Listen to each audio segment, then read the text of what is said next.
dan menurut pendapat gue sering pastinya kita temukan bahwa pada akhirnya tanpa kita sadari rapat menghadiahi teman-teman yang terlambat tuh, dan justru menghukum teman-teman yang disiplin, yang artinya tepat waktu.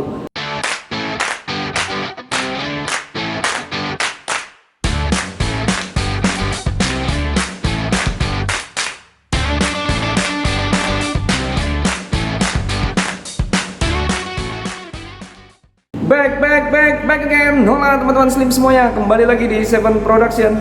Teman-teman, kali ini kita akan berbicara tentang masalah rapat atau meeting, ya. Pastinya teman-teman mahasiswa berapa kali melakukan ini selama kuliah, entah itu karena tugas dari dosennya atau karena memang dia masuk ke organisasi. Nah, ini penting ya, organisasi. Jadi teman-teman mahasiswa kalau selama kurang lebih 4 tahun tidak masuk ke salah satu organisasi yang ada di kampus, ini menjadi lubang tersendiri tuh buat mahasiswa. Artinya lubang berarti dia kekurangan, ya, kelemahan buat mahasiswa. Karena bagaimanapun juga ilmu yang kita dapatin di kelas ini penting untuk diaplikasikan, untuk diterapkan, dan salah satu tempat terbaiknya adalah organisasi.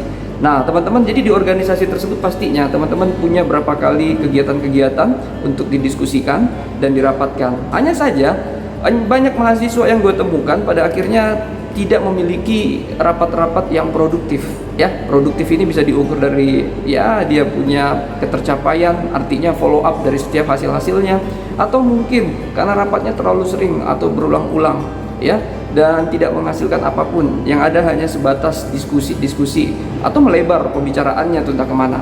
Nah di sini teman-teman, di video kali ini gue akan coba tuh untuk berbagi, sekedar untuk mengingatkan bahwa ada poin-poin yang harus kita ingat, harus kita hindari, bahkan harus kita perlu latih di saat melaksanakan yang namanya rapat atau meeting. Nah teman-teman, namun sebelum berbicara lebih detail lagi, jangan lupa juga untuk terlebih dahulu untuk berbagi dengan menekan tombol subscribe, share, like, dan komennya. Oke, seperti apa detailnya? Check it out!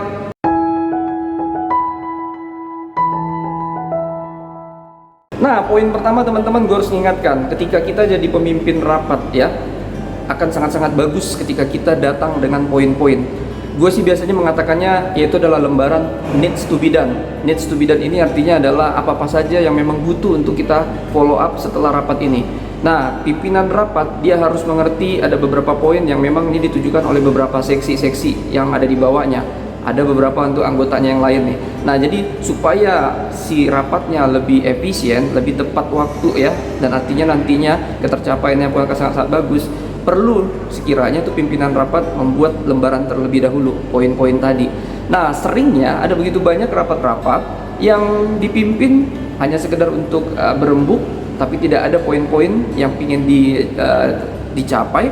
Pada akhirnya ini pembicaraan melebar, rapat nggak menghasilkan apapun untuk di follow up, ya, dan bahkan pada akhirnya sering rapat tersebut berjam-jam, ya, dilakukan sampai 2 jam, dan menurut pendapat gue kalau udah 2 jam nih rada-rada kurang bagus, ya, karena bagaimanapun juga kita lebih penting, lebih butuh untuk tindak lanjutnya dari rapat, bukan hanya sekedar lamanya waktu rapat tersebut gitu. Nah yang kedua juga, selain waktu rapatnya terjadi berhari-hari, ya, hari ini meeting, besok meeting lagi, jadi seolah-olah waktu kita hanya untuk meeting. Dan menurut pendapat gua ini sangat-sangat tidak efektif tentunya, karena kita harus mengejar target-target yang sudah menunggu, dan harus lebih bagus kita lebih banyak dalam hal kegiatan di luar daripada hanya sekedar menghabiskan waktu di dalam ruangan di rapat tersebut. Nah jadi ada begitu banyak teman-teman keuntungan ketika pimpinan rapat bisa mencatat poin-poin yang ingin disampaikan pada saat rapat tersebut, ya. Dan juga sebenarnya ini bukan hanya tugas dari pimpinan rapat saja, anggota juga perlu punya lembaran yang berisi poin-poin yang mau disampaikan pada rapat tersebut. Dengan cara seperti ini rapat gue bisa prediksi bakal lebih singkat waktunya, terlebih lagi di waktu yang singkat tersebut semuanya mengerti untuk apa yang harus dilakukan setelah rapat tersebut. Nah, jadi penekanan gue di sini adalah pentingnya kita mencatat, adalah ini juga sebagai bukti, ya, sebagai semacam panduan ketika kita melaksanakan rapat berikutnya, kita itu sudah punya pegangan, ya. Seandainya ada teman-teman mahasiswa yang belum memfollow up apapun hasil dari rapat di waktu yang lalu, kita sudah punya bukti untuk menekankan ke mereka bahwa ayo, ini sudah diingatkan dan kita butuh semacam tindak lanjut yang lebih cepat lagi.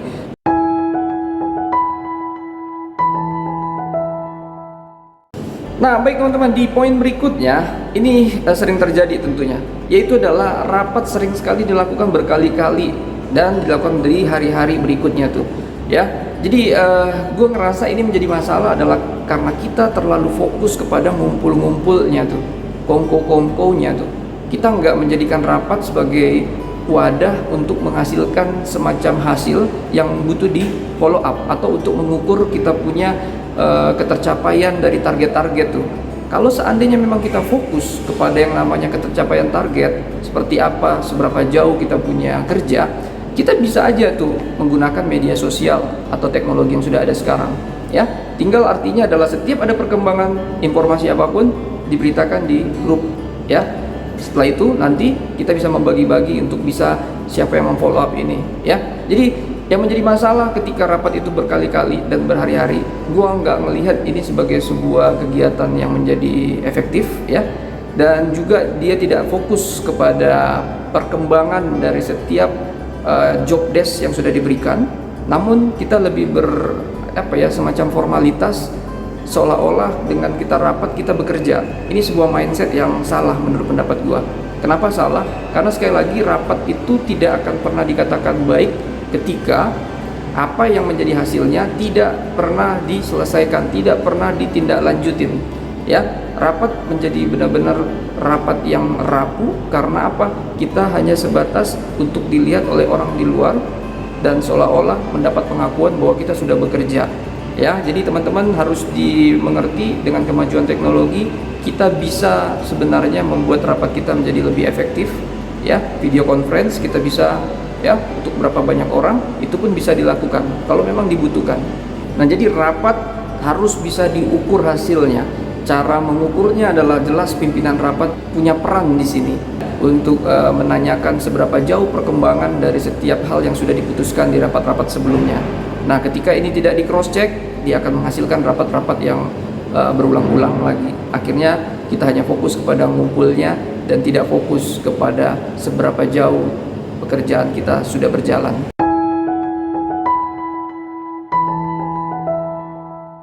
Nah, baik teman-teman, kita masuk ke poin yang ketiga. Jadi ini juga pengalaman gua tentunya.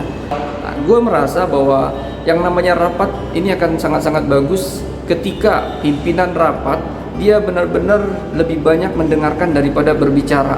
Ada begitu banyak rapat-rapat di mana pimpinan rapatnya lebih senang untuk dia mengutarakan apa isi kepalanya tuh, sampai lupa bahwa dia butuh sebenarnya feedback dari setiap anggotanya. Nah, jadi teman-teman, bagaimanapun juga ketua itu dihadapkan dengan sebuah keputusan ke depannya. Jadi keputusan yang baik yang akan diambil oleh pimpinan ini akan menjadi tepat apabila dia mempunyai banyak informasi dari anggotanya. Makanya di rapat penting pimpinan itu untuk mendengarkan dulu tuh dari setiap anggota perkembangannya, bukan justru lebih mengedepankan supaya dia lebih banyak berbicara. Artinya dengan dia banyak berbicara, dia hanya ingin didengar, dan ketika hanya dia saja yang ingin didengarkan, maka rapat tersebut akan jauh-jauh dari sebuah keputusan yang baik. Karena bagaimanapun juga yang lebih tahu di lapangan itu adalah anggota-anggotanya. Yang lebih tahu perkembangan konsumsi seperti apa, ya seksi konsumsi. Yang lebih mengetahui logistik seperti apa, perkembangannya adalah seksi logistik. Nah, jadi adalah lebih bagusnya kalau seandainya pimpinan ini secara sadar untuk lebih mempersilahkan lebih banyak, lebih sering anggota-anggotanya melaporkan daripada dia yang berbicara. Berbicara boleh saja, tapi jangan sampai mendominasi, ya. Artinya di sini berbicara ya ketika untuk membantu anggotanya lebih mudah atau lebih cepat lagi bisa selesai tugas-tugasnya. Nah, di sini lebih diharapkan bahwa pimpinan lebih banyak mendengarkan agar dia bisa mendapatkan seperti apa tuh fakta di lapangan dan nantinya akan bagus mengambil keputusan-keputusan ke depannya.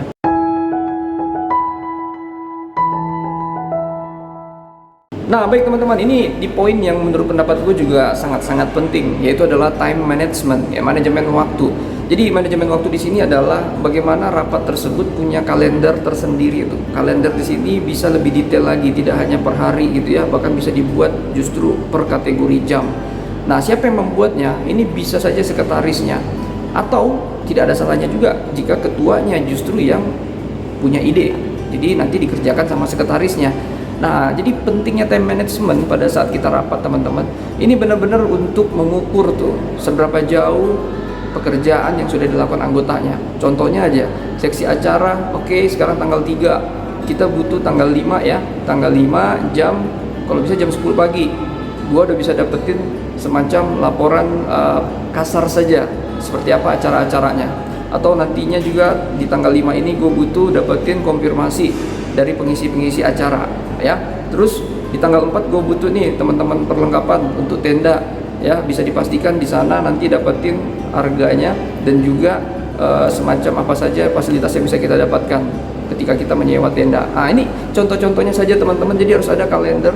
Kalau boleh dibuat per kategori hari atau tanggal akan bagus, tapi akan lebih bagus juga kalau seandainya bisa dibuat kategorinya per jam ya. Jadi bagaimanapun juga kita manusia, kita punya kelemahan dalam hal mengingat, tetapi pay attention to detail. Jadi perhatian terhadap hal kecil melalui catatan-catatan yang dibuat di kalender dari organisasi ini akan menjadi sangat-sangat penting ya. Jadi bagaimanapun juga yang gue tahu, semua hal besar di dunia ini bisa terjadi, bisa ada karena ada hal-hal kecil yang dilakukan secara serius. Dan yang pastinya juga bukan hanya melulu dari pimpinan kepada anggota saja. Apapun yang menjadi kebutuhan anggota untuk di follow up oleh ketuanya, ketua juga wajib mencatat tuh. Jadi jangan mengira bahwa ini yang namanya time management hanya untuk dibuat oleh anggota, hanya dibuat oleh ketuanya saja. No, tapi juga kalau sebaiknya time management itu dibuat dan dimiliki oleh setiap anggota ya, setiap anggota dan juga ketua tentunya. Sehingga dengan cara seperti itu ya, rapat bisa saling mengukur, artinya seberapa jauh sudah pekerjaan yang dilakukan oleh masing-masing seksi. Dengan cara seperti ini semua target pasti akan lebih mudah dicapai dan lebih jelas untuk bisa diambil keputusan-keputusan yang tepat ke depannya.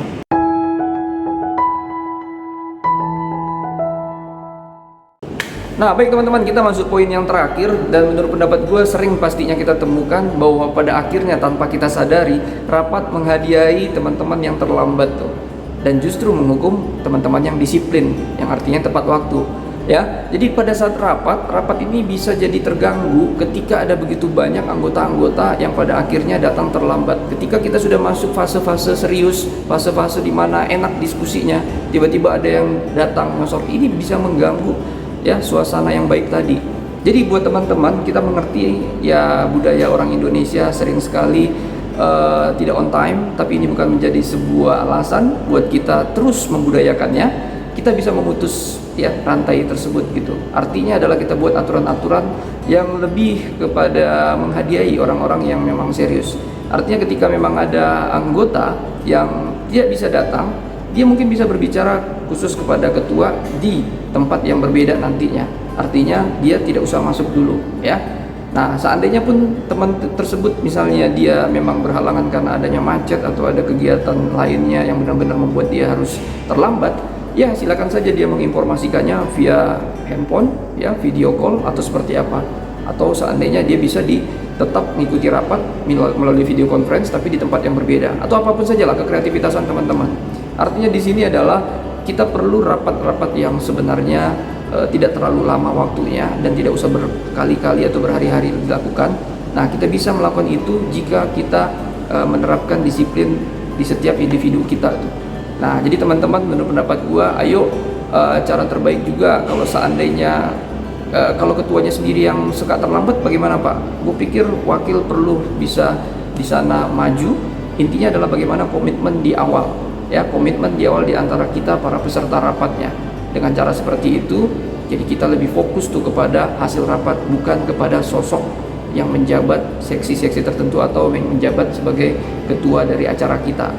Oke teman-teman, gue pikir itu saja sharing kita untuk kali ini. Semoga saja teman-teman mahasiswa terutama memiliki rapat-rapat yang berkualitas selama menjalani masa-masa organisasi atau di komunitas-komunitasnya. Ya, itu saja menurut pendapat gue teman-teman. Dan sekali lagi jangan lupa juga untuk tetap berinvestasi dengan menekan tombol subscribe, share, like, dan komennya. Oke, subrek. Thank you very much and God bless you all. Ow.